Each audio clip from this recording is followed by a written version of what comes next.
Oh, ikaw na.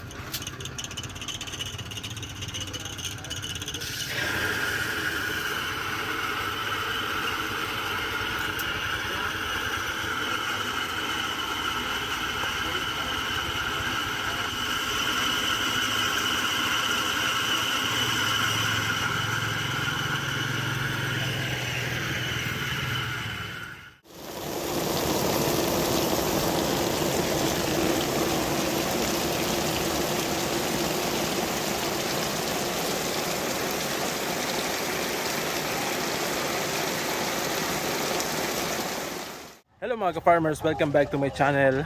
Sa video na ito ay pag-uusapan natin kung saan ba tayo pwedeng makabili ng cattle concentrate at yung sukat nito o dami ng ibibigay natin sa ating mga alagang manok. So yan ang ating tatalakayin ngayon. Let's go! Maraming nagtatanong mga ka-farmers kung saan ba pwedeng makabili ng cattle concentrate.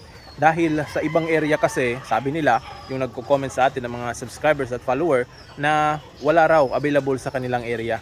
So ngayon, dito sa amin ay mayroong available nito. Hindi lang ako sure sa ibang lugar or sa mga parts sa Luzon or parts sa Mindanao. Pero dito sa amin, meron talagang available na cattle concentrate. So ito, yung itsura ng cattle concentrate mga ka-farmers na feeds. So yan yung mabibili natin sa Agribit. So yun, sa Agribit natin mabibili mga ka-farmers. Sa akin dito, sa Agribit talaga ako, sa suki ko na tindahan ako bumibili ng mga feeds ko. So kanina pumunta ako doon at bumili ako ng yung crack corn at saka yung GMP. Yun yung binili ko. At saka bumili na rin ako ng cattle concentrate na 2 kilo lang. Dahil matagal naman nating maubos yung 2 kilo. 2 kilo na cattle concentrate. Marami din nagsasabi mga ka-farmers na hindi raw pwede ito ipakain sa manok dahil hindi ito nakadesign para ipakain sa ating mga alagang manok.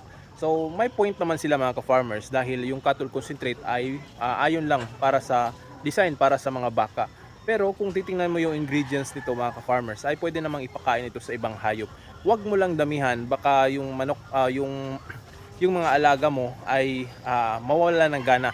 Dahil itong cattle concentrate kapag nasobraan ay mawawalang gana talaga yung iba.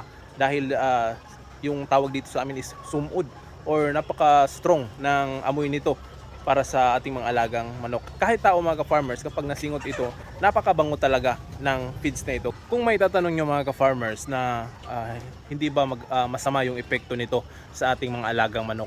So para sa akin mga ka-farmers, based on my experience na rin, medyo matagal na rin tayong gumagamit nito, ay hindi naman nasisira yung ating mga alagang manok.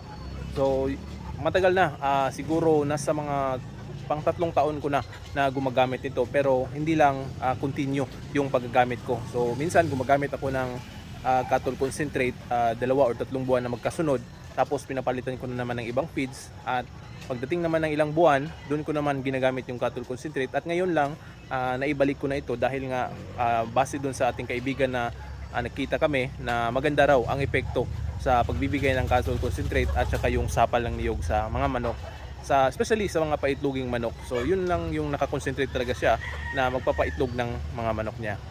So ika-6 na araw na ito mga ka-farmers na ang pagbibigay natin ng mixture. Kanina sobrang lakas yung ulan, maghapon yung ulan at medyo basa pa ngayon yung sahig dito sa amin or yung lupa. So ito, ibibigay natin yung patukas sa mga manok natin. So yan sila oh. So medyo madilim na mga ka-farmers dahil nga kanina sobrang lakas ng ulan. Buti na lang huminto yung ulan. Hindi na, baka mamayang gabi na naman ito umulan. So siguro may bagyo or low pressure kaya palaging umuulan. Kagabi umuulan, kawawa yung mga manok natin dito dahil wala silang silungan. So nababasa. Walang TV kasi. Pwera na lang dito sa mga layers natin na meron silang kulungan. So nakakasilong sila tuwing gabi. Alright, so ito, papakita ko sa inyo. So ito yung mga manok natin na pinapakain natin for the last 6 days. Yung pagbibigay natin ng sapal ng niyog, ito. So yan sila. So far maganda naman yung kanilang pangatawan. Nangingitlog din sila. Pwera na lang dito, hindi pa dahil wala pang nagsimulang mangitlog. So hindi pa rin natin ito napurga mga ka-farmers dahil yung panahon ay hindi umaayon sa atin, o hindi uminit, kaya hindi tayo makapagpaligo sa kanila at magpurga. So sasabayin ko na kasi yung pagpapaligo at saka pagpurga. So baka kapag wala ng bagyo or clear na yung kalangitan at mainit na, at saka natin ito papaliguan at pupurgahin. Ayan o. Gutom na yan.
So sa ratio naman mga ka-farmers, ang pagbibigay nito, dahil yung nakaraang video ko ay dahil tinatansya ko lang yung paglalagay nito. Pero ngayon ay ititimbang natin kung gaano karami yung sapalang niyog at saka gaano naman karami yung portion ng cattle concentrate. So sa sapalang niyog, sa 1 kilo mga ka-farmers na sapalang niyog, ay lalagyan natin ng 1/4 kilo ng yung cattle concentrate. Yun yung ihahalo natin sa mixture natin, at kung pwede kayong mag-additional niyan kahit 1/8 kilo ng crack corn, yung mais. So yun ang mixture ko mga ka-farmers ng pagbibigay nito. So sa iba na nagko-comment na yung portion or gaano karami yung ibibigay, so ito na yung sukat na paglalagay ng cattle concentrate doon sa sapal ng niyog, para hindi kayo malito or hindi kayo, para matansya nyo rin yung dami ng ilalagay nyo, ipapakain nyo sa inyong mga alagang manok. So wag nyo lang pasobraan yung cattle concentrate, dahil nga kapag nasobra naman ay baka hindi naman lang pasobraan ang pagbibigay ng cattle concentrate, dahil yung mga manok nyo ay baka mawalan ng gana, or yung tawag dito is di ko alam sa Tagalog, yung malato o yung sumod, or yung gusto mong kainin pero ayaw na ng panglasa mo. So di ko alam kung anong term yan sa Tagalog, pero yun ang ibig ko sabihin mga ka-farmers, na yung mga manok natin kapag nasobraan ay hindi rin maganda sa kanila. So yung tamang-tama lang. So yung sukat na yon ay ibinahagi ko sa inyo para meron kayong guide sa pagbibigay sa inyong mga manok. Mga nagtatanong naman na kung walang cattle concentrate na available, ano ba ang pwedeng replacement nito? So para sa akin mga ka-farmers, kung walang cattle concentrate na available sa inyong area, ay mas mabuti yung feeds na lang. Layer feeds or breeder pellets na lang yung gamitin nyo pang replace sa cattle concentrate. Kasi wala na akong ibang nakita na pwedeng i-replace sa cattle concentrate na feeds na mura. So yun lang talaga yung cattle concentrate. Hindi naman natin pwedeng palitan ng copramil yan, dahil iba naman yung vitamins or mga minerals na nasa cattle concentrate or yung food protein nito. So ibang-iba talaga itong cattle concentrate. So yun lang ang isa sa mga nakita kung pwede nating gamitin. So kung walang available sa inyong area dyan, kung sa Agribit walang available, ay yun na lang yung may suggest ko na layer feeds or breeder pellets na lang yung ihalo nyo, ibabad nyo at ihalo nyo sa sapal ng niyog, at yun yung ipakain sa inyong mga alagang manok.